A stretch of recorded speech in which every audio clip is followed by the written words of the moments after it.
in 4 parts, Part 1, Part 2, Part 3, and Part 4. Now look at Part 1. Part 1. You will hear part of a telephone conversation between a customer and a sales agent. First, you have some time to look at questions 1 to 6.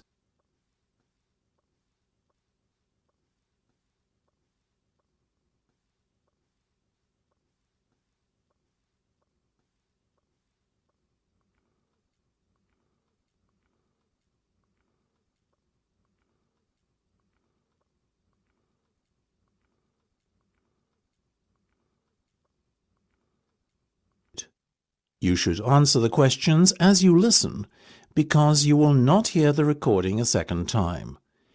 Listen carefully and answer questions 1 to 6. Now, before we go any further, could you please confirm your full name for me? Of course, it's Marge Thompson. MARGETHOMPSON.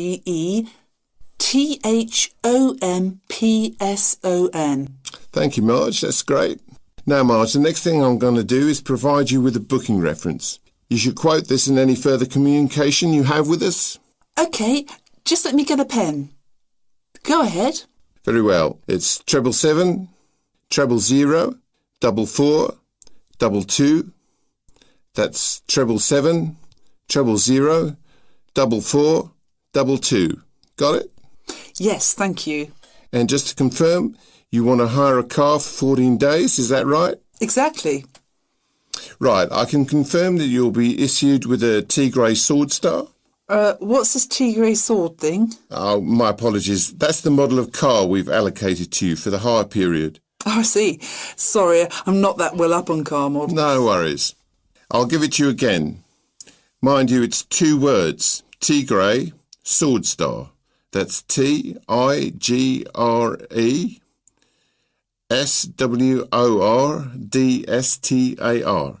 Perfect, got it. And that's going to be at the airport when I get there on the 2nd of July, right? Right. At 3 p.m, it'll be there waiting for you. Lovely. Where should I go to collect it? The hire car centre? No, you're arriving at the South Terminal.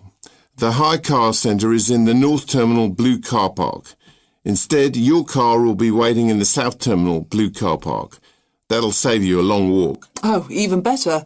And when do I have to have the car back by? Well, we give you a period of grace. So once it's back by the 17th of July, at or around 6 p.m, there won't be any problem. Well, as I'm flying back on the 16th, there certainly won't. I'll surely have it back by the return date. Otherwise, I'll be in big trouble. Indeed. Now, what type of insurance would you like? Fully comprehensive, of course. Naturally, right. We'll put you down for the comprehensive then, but I must inform you that there's an excess of £500. After that, you're covered for everything. Fine. That's pretty standard these days. Before listening to the rest of the conversation, you have some time to look at questions 7 to 10. Do subscribe our channel and like the video so that we feel motivated and make more and more videos for you.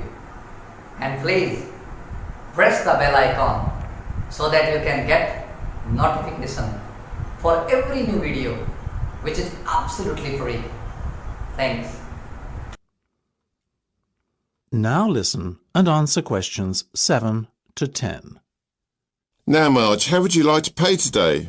Do you accept cheques? Unfortunately not. Only a debit or credit card will suffice. OK. I have my debit card here. No worries. Excellent. Let me just give you a breakdown of the total cost now. It's £280 for the 14-day vehicle hire, and the insurance is an additional £75. Will you be needing a satellite navigation system? How much? £25. No, thank you. I'll use my own. I have one on my mobile. What about the roaming charges? That could amount to even more than £25. Good point. On second thoughts, I'll take the satellite navigation. I also need tyre chains. Is that correct? Not compulsory at this time of year. But I may be travelling up to very high altitudes in the Alps. In that case, perhaps you should hire them too. The chains will set you back another £25. No problem. So that's £405 by my calculation. We also have to include 12.5% tax, I'm afraid. Oh, well, if you must. So in total, that's £455.50. Now let me just... That is the end of part 1. You now have half a minute to check your answers.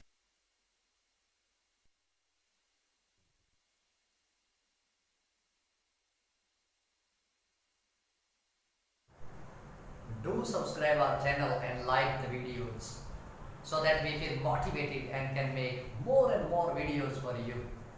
And please press the bell icon so that you can get notifications of every new video, which is absolutely free. Thanks and good luck with your English. Now turns to part 2. Part 2. You will hear a tutor and some students discussing science and ethics. Now you have 30 seconds to look at questions 11 and 12.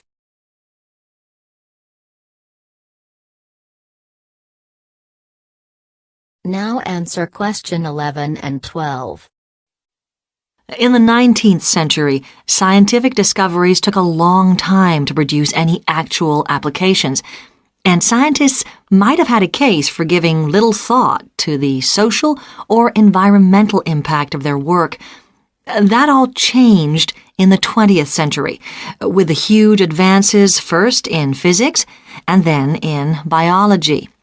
Science started to play a much more important role in our lives, and the relationship between scientists and society became much closer.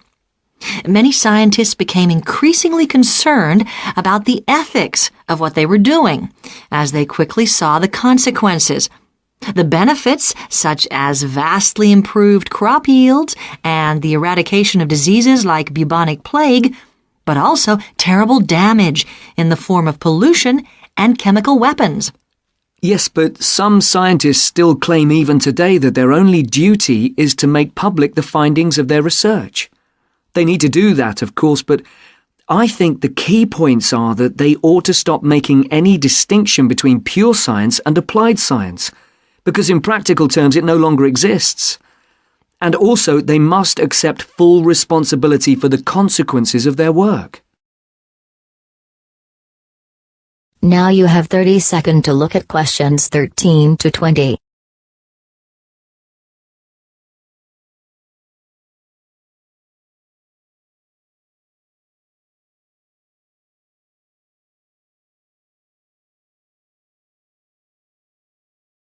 Now answer questions 13 to 20. Let's explore that last point a little further.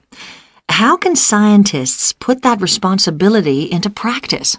By educating the public, particularly through the media and at the workplace. Another thing they must do is advise on what might one day go wrong as a result of what they're coming up with now. That seems essential. And just as importantly, if and when things do go wrong, they need to sort them out, especially where the fault lies with the original research.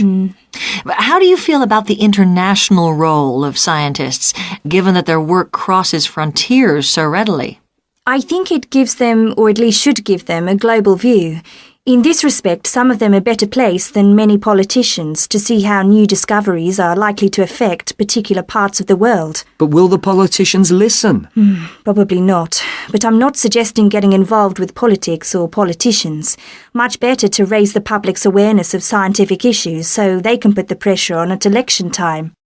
There's a problem here, though, isn't there, with the way the public sees scientists. They're all either mad or bad. That's something they need to work on, definitely. To regain public trust, they'll have to show they're accountable, and that science is about improving people's lives. That may not be so easy. What do you think are the areas in science that really worry people these days? Science in agriculture, above all. There's been all this media hysteria about Frankenstein foods, but there is a genuine issue here.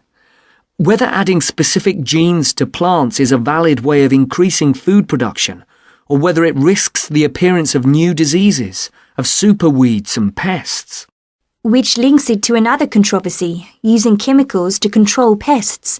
And that's something else that was at first thought to be harmless, but we now know that the careless spraying of crops has led to all kinds of health problems for people. Plus a devastating loss of biodiversity, with huge numbers of insects, birds and mammals simply disappearing from the countryside, fish dying in poisoned rivers and so on. Mm-hmm.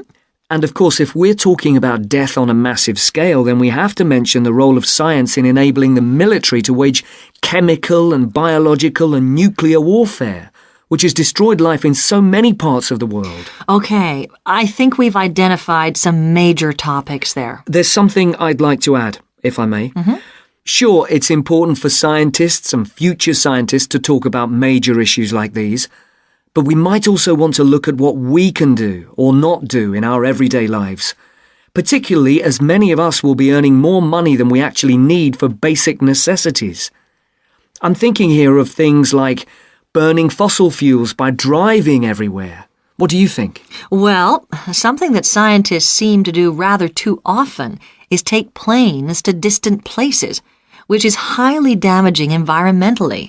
For instance, to attend conferences on subjects like the disappearing ozone layer. When nowadays they could probably stay at work and use a video conferencing link anyway. Which may in fact be an example of how progress in computer science can impact positively on the environment. But going back to harmful things, what else can be done?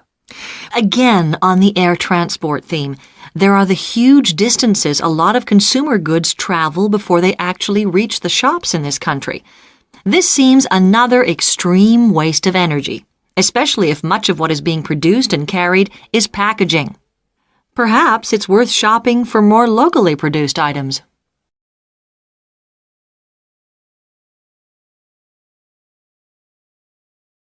That is the end of part 2. You now have half a minute to check your answers.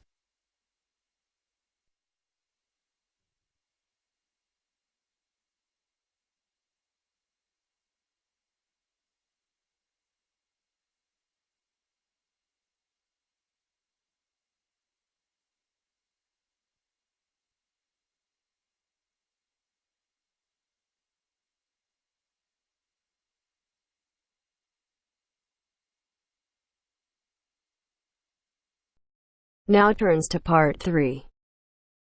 Part 3. You will hear a conversation about plans for a university sports centre. First, you have some time to look at questions 21 to 26.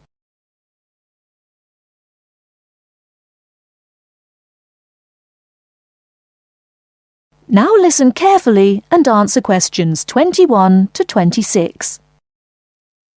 Before we go on to look at specific sports, let's think for a moment about the non-sports facilities we really need here. Things like better changing rooms and showers. Yes. If this really is going to be a state-of-the-art building, it'll need to have high-tech amenities, but also places for people to chill out after all the exercise they've been doing. Somewhere they can meet up for a drink or whatever afterwards is essential in a place like this. But what else? How about a sauna? Those who use them say it's the perfect way to relax after you've trained. The trouble is, though, that there's a debate going on about how safe they are. Some say it's risky to be exposed to all that heat before or after strenuous exercise, which of course is exactly when people in sports centres want to use them. There have also been problems with people overusing them to sweat off weight. So, to avoid any possible dangers, I don't think I'd include them on my list. Talking of dangers, I wonder whether we ought to have some sort of facility where minor injuries like cuts and bruises and sprains can be treated. Maybe. It would seem to make sense with all the mishaps that are bound to occur when you have so many people running and jumping about and so on. Ah, hold on though. Isn't the new medical centre going to be built right opposite? Yes, it is. It should be finished by the end of next year. Then there's no point, is there? Anyone who gets hurt can go over there, where there'll be much better treatment than anything we could offer on site. Yes, I can see that. What we should provide, though, is a facility with full-time physiotherapists for everybody on the campus, that is. As well as treating people, they could work on prevention of things like muscle tears and strains. Right.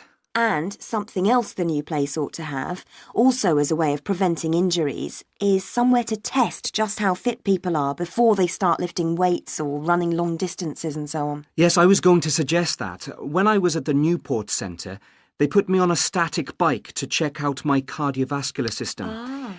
Then they worked out how much body fat I had. All of it valuable information telling you exactly what shape you're in.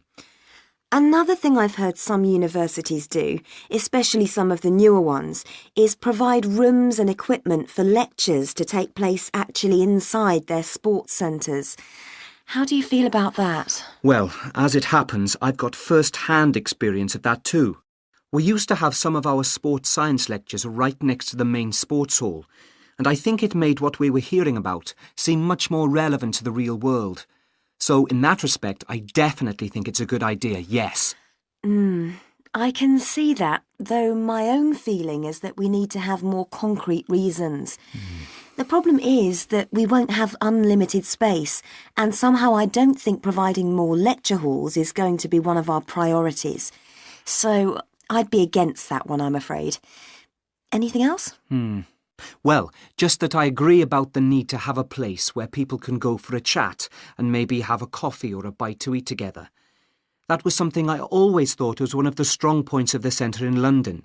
It was a great place to find out about new activities from the people who actually did them.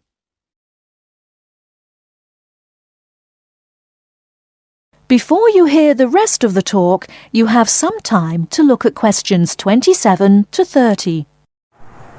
Do subscribe our channel and like the video so that we feel motivated and make more and more videos for you.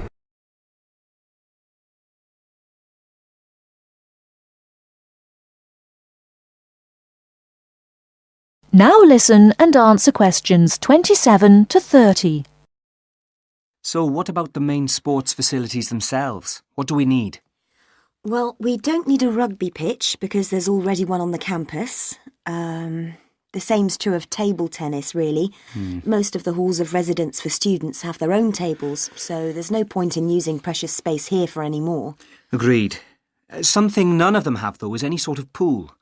A lot of students have complained about this, saying they have to take a bus downtown if they want to go for a swim. Yes, that's definitely one for this place. Perhaps a jacuzzi too. That would be nice, wouldn't it? It would. Perhaps next to the squash courts, just down there to the right.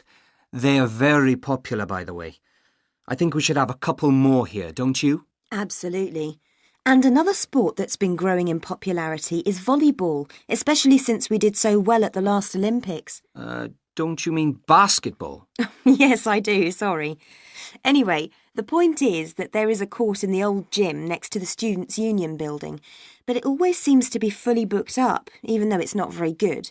And there's nowhere else on campus to play. OK, let's have one of those too. How much space have we got left, by the way?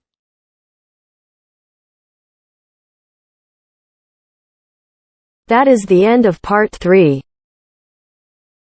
You now have half a minute to check your answers.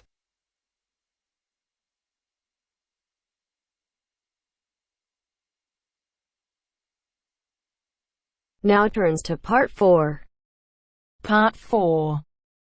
You will hear a psychology undergraduate describing the research she is currently doing on expertise in creative writing. First, you have some time to look at questions 31 to 40.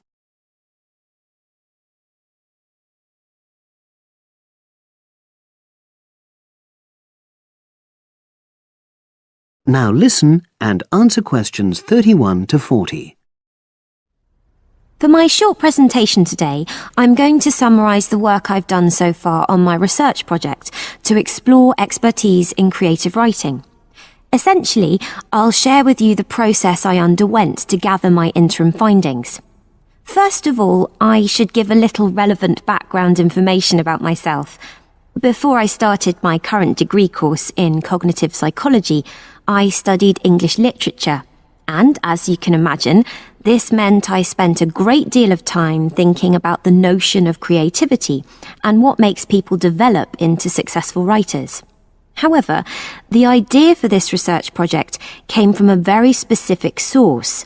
I became fascinated with the idea of what makes an expert creative writer when I read a well-known 20th century writer's autobiography. I won't say which one at this stage, because I think that might prejudice your interpretation. Anyway, this got me thinking about the different routes to expertise.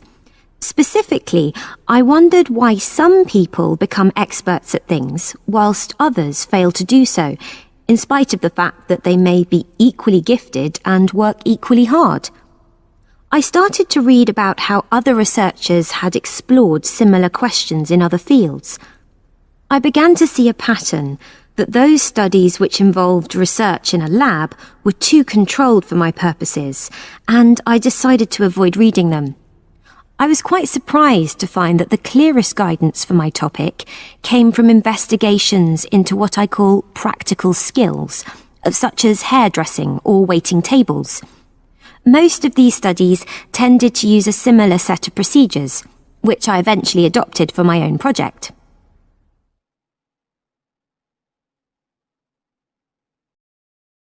I'll now explain what these procedures were.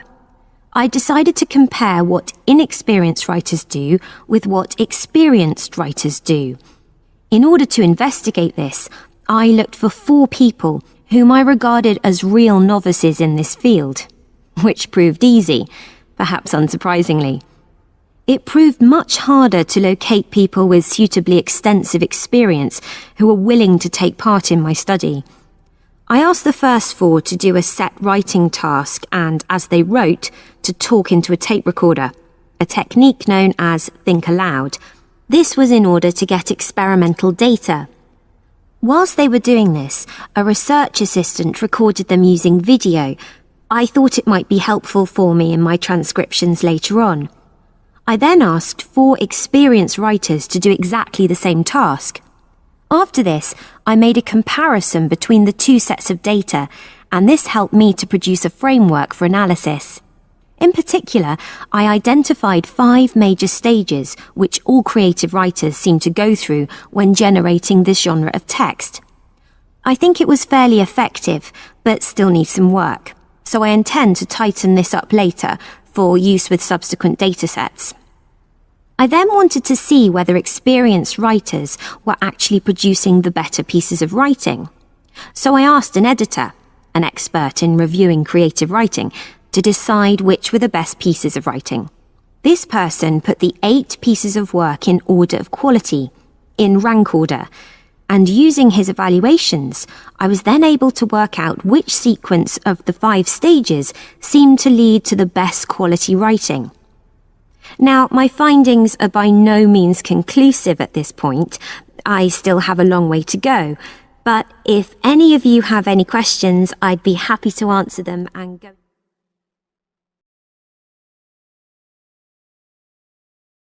That is the end of part 4. You now have half a minute to check your answers.